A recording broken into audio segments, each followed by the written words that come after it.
Good morning students. हमारा lesson हमने read किया था नमक का दरोगा। आज हम उसके क्वेश्चन आंसर डिस्कस करते हैं। क्वेश्चन नंबर 1, कहानी का कौन सा पात्र आपको सर्वाधिक प्रभावित करता है, क्यों? आंसर है इसका नमक का दरोगा कहानी के प्रमुख दो ही पात्र हैं, मुंशी वंशीधर और अलोपीदी। बाकी के पात्र तो कहानी को आगे बढ़ाने के लिए सहायक है। दोनों प्रमुख पात्रों की भी अपनी अपनी विशेषताएं हैं जो कहानी के पाठकों को अपनी ओर आकृष्ट करती हैं। जैसे पंडित अलोपीदी संपन्न हैं, मृदुभाषी हैं, वाक्पटु हैं मतलब बोलने में चतुर हैं, दूरदृष्टि के स्वामी हैं मतलब उन्हें भविष्य के बारे में क्या होना चाहिए, कैसा होना चाहिए इसका पता है। साधन संपन्न, वही धनी है और समाज में प्रतिष्ठित है, यानी समाज में उनकी अच्छी इज्जत है। जो गुण मुंशी वंशीधर में है वे पंडित अलोपीदी में भी नहीं है, इसलिए मुझे मुंशी वंशीधर ने सर्वाधिक प्रभावित किया है। मुंशी वंशीधर निर्धन परिवार से संबंधित थे और उन्हें अपने घर की हालत भी अच्छी तरह से मालूम थी और उनके पिता रिश्वत और बेईमानी के पक्षधर थे। मतलब वो कहते थे कि अगर रिश्वत से भी काम चलता है तो तुम्हें रिश्वत ले लेनी चाहिए। उनकी दृष्टि में वेतन तो पूर्णमासी का चांद है जो एक दिन दिखाई देता है और घटते घटते लुप्त हो जाता है। मीन्स जैसे पूर्णमासी का चांद महीने में एक ही बार पूरा दिखाई देता है और उसके बाद वो घटता हुआ खत्म हो जाता है, इसी तरह से जो वेतन है वो भी महीने में एक ही बार मिलती है और नेक्स्ट मंथ आते आते वो पूरी खत्म हो जाती है। इसलिए नौकरी करने वाले को ऊपरी आमदनी की ओर ध्यान देना चाहिए। उन्होंने यही शिक्षा अपने पुत्र वंशीधर को भी दी, लेकिन पुत्र ने जिस ईमानदारी और कर्तव्यनिष्ठा से अपना कार्य किया वह सराहनीय ही नहीं अपितु अनुकरणीय है, मतलब उसका अनुकरण करने योग्य है। अलोपीदी के द्वारा दी जाने वाली 40,000 की रिश्वत भी उन्होंने ठुकरा दी थी, जिससे उनके घर की गरीबी दूर हो सकती थी। तो उनकी यही ईमानदारी ही उनका सबसे बड़ा गुण है। उसने लोगों का विरोध झेला, नौकरी से हाथ धोए, अपमान सहा पर अपनी ईमानदारी से टस से मस नहीं हुए। जब पंडित अलोपीदी ने उसके घर आकर उसे फिर स्थायी मैनेजर नियुक्त किया तब भी उनकी शालीनता और उनकी सज्जनता देखने योग्य है। वह एक कठोर दरोगा थे और कठोर दरोगा के साथ साथ होने के वो धर्मनिष्ठ व्यक्ति भी थे। जीवन में चाहे धन का महत्व है, फिर भी हम हमारे मानव उपयोगी नैतिक मूल्यों को नहीं छोड़ सकते। वह पहले दर्जे का ईमानदार और कर्तव्यनिष्ठ है। कर्तव्य से बढ़कर उसके लिए कुछ भी नहीं। इन्हीं गुणों के कारण ही वंशीधर ने ही सभी पाठकों को और हमारे मन पर सर्वाधिक प्रभाव डाला है।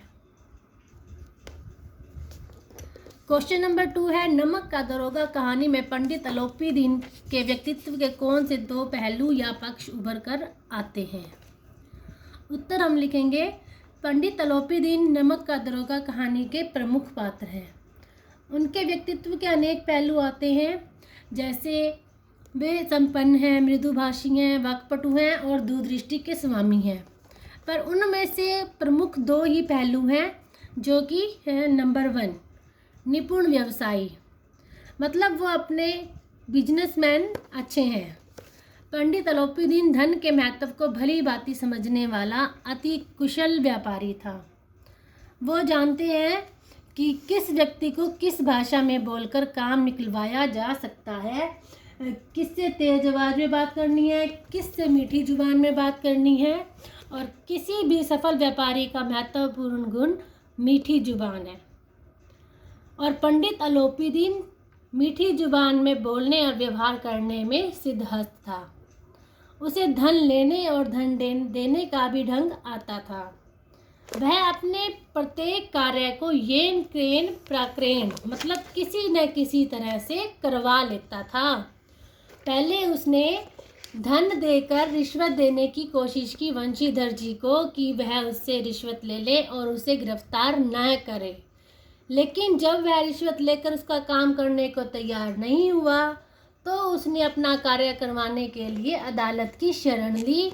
वहाँ पर वकीलों को, जज को या किसी और जिनसे उनका कार्य निकलवाया जा सकता था, उनसे सहायता लेकर अपनी रक्षा ही नहीं की, अपितु वंशीधर को भी नौकरी से निकलवा दिया। वह हर वस्तु का मोल लगाना जानता था, मतलब कौन कितने रुपयों में मेरी बात मान सकता है, इस बात का अंदाजा उन्हें था। पंडित अलोपीदीन की दूसरी विशेषता है दूरदृष्टि का स्वामी। पंडित अलोपीदीन बहुत दूर की सोचता था। दारोगा वंशीधर ने गैर कानूनी कार्य करने के लिए अलोपीदीन को गिरफ्तार किया था। उसे 40,000 रिश्वत भी अपने कर्तव्य से डिगा नहीं पाई थी। अलोपीदीन अदालत से छूट गया था, पर वह वंशीधर की कर्तव्यनिष्ठा और ईमानदारी पर मन ही मन मुग्ध हो गया था। मतलब उन्हें वह ईमानदारी अच्छी लगी थी और उन्होंने यह देख लिया था कि यह बंदा बहुत ईमानदार है। अपनी दूरदृष्टि के कारण उसने पहचान लिया कि वंशीधर सामान्य दारोगा नहीं था। वह परिश्रमी, ईमानदार, निष्ठावान और अपने कर्तव्य पर अडिग रहने वाला आदमी था।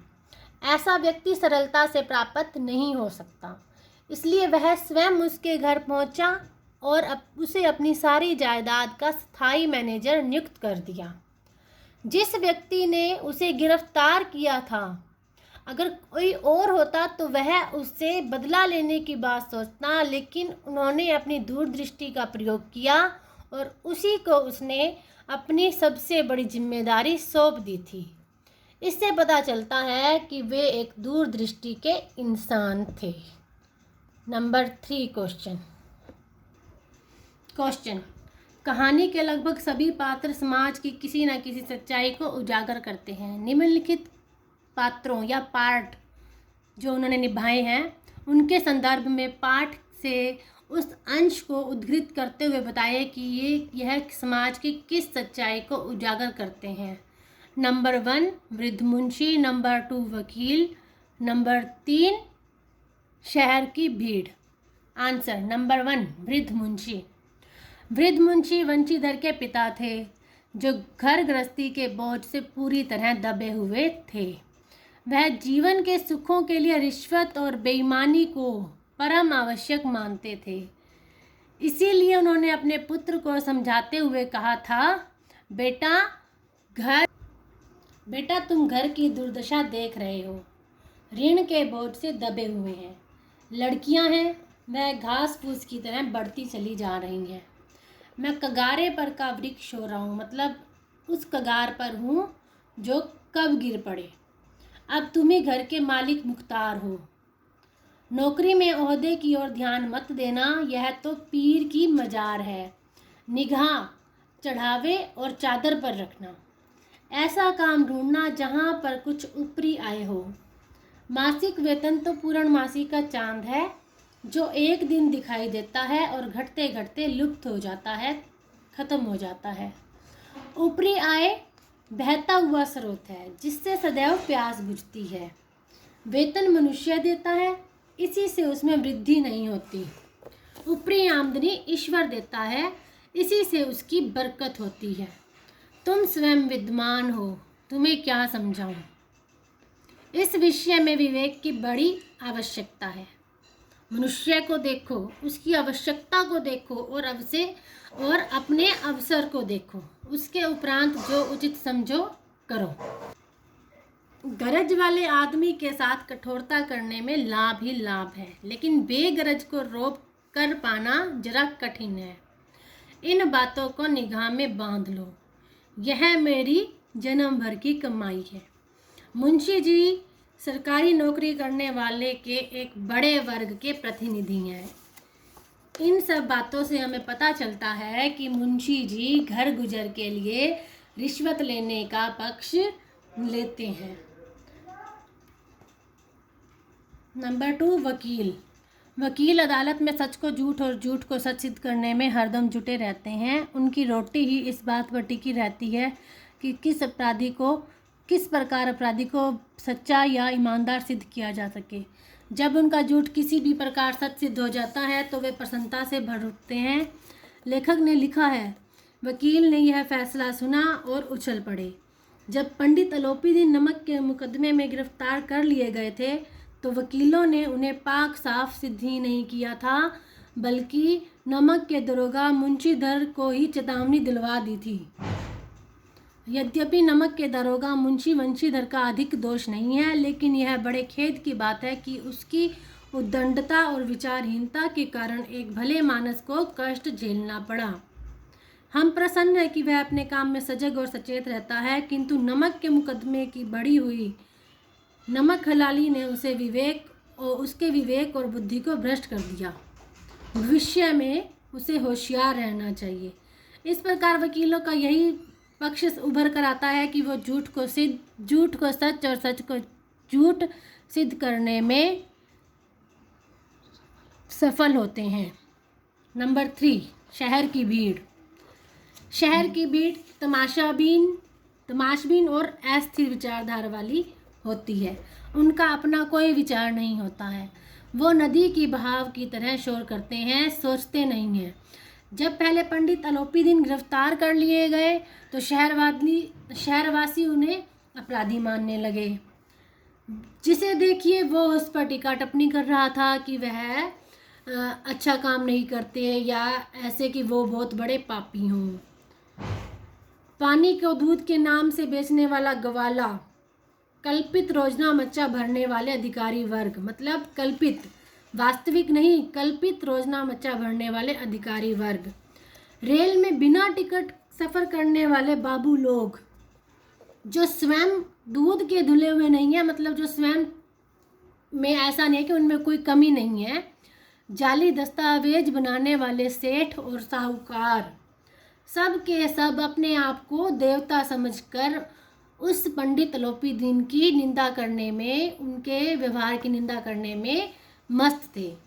लेकिन जब वकीलों के झूठे सच्चे तर्कों से पंडित जी निरपराध घोषित हो गए, तब वंशीधर जी पर व्यंग बाणों की वर्षा होने लगी। नगरवासी ने उन पर अब झूठे आक्षेप किए और कटु वाक्य बोले थे। इसलिए शहर की भीड़ की कोई सोच नहीं होती, वह तो केवल वही कहती है जो सुनती है। धन्यवाद। तो आज के लिए इतना ही काफ़ी है। आप ये क्वेश्चन आंसर लर्न कीजिए और अपनी नोटबुक में लिखिए। Thank you.